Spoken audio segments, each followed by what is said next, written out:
Shalom, salam sejahtera Bapak Ibu Saudara kekasih Tuhan.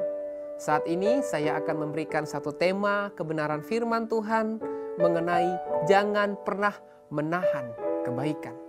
Tertulis di dalam Amsal 3 ayat 27 mengatakan, janganlah menahan kebaikan daripada orang-orang yang berhak menerimanya padahal engkau mampu melakukannya.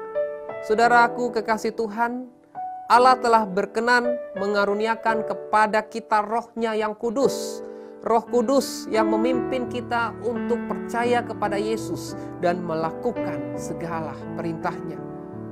Roh Kudus yang diberikan kepada kita akan menuntun kita untuk dengan tekun melakukan segala perintah-perintah dari Yesus Kristus. Salah satunya adalah melakukan kebaikan bagi sesama.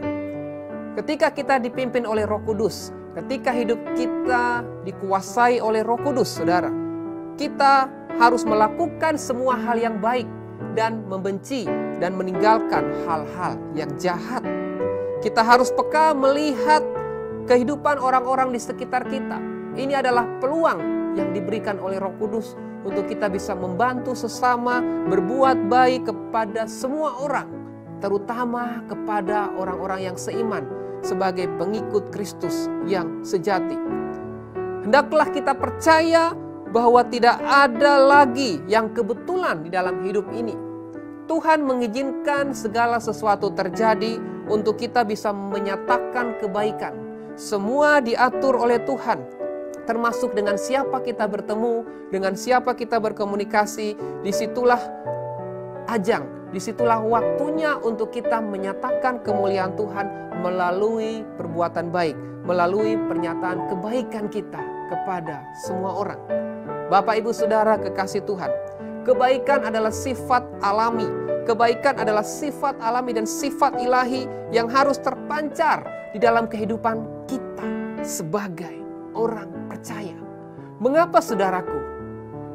Di dalam Efesus 5 ayat 8-9 mengatakan, sebab itu hiduplah sebagai anak-anak terang, karena terang hanya berbuahkan kebaikan dan keadilan dan kebenaran. Mengapa kita harus menyatakan kebaikan, saudara? Karena kebaikan itu adalah sifat dari anak-anak terang. Bapak, Ibu, saudara dan saya adalah anak-anak terang yang akan terus menyatakan kebaikan bagi dunia ini.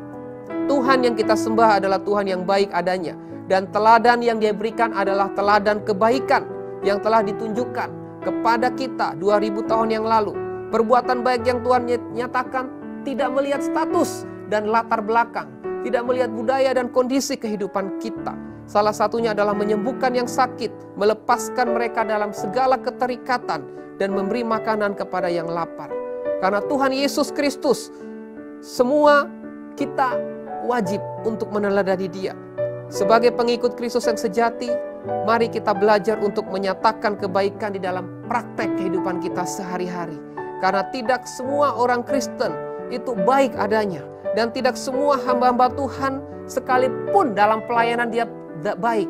Tetapi dalam praktek kesehariannya kalau tidak menyatakan kebaikan Tuhan, itu sama halnya kita bukanlah sebagai anak-anak Tuhan, Bapak Ibu Saudara. Dalam Amsal 27 ayat 2 juga mengatakan, biarlah orang lain memuji engkau dan bukan mulutmu, orang yang tidak kau kenal dan bukan bibirmu sendiri.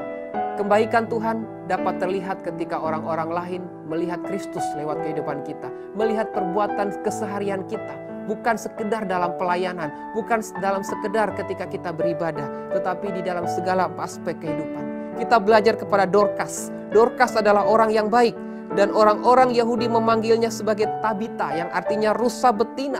Di timur Rusia, betina adalah gambaran tentang kecantikan.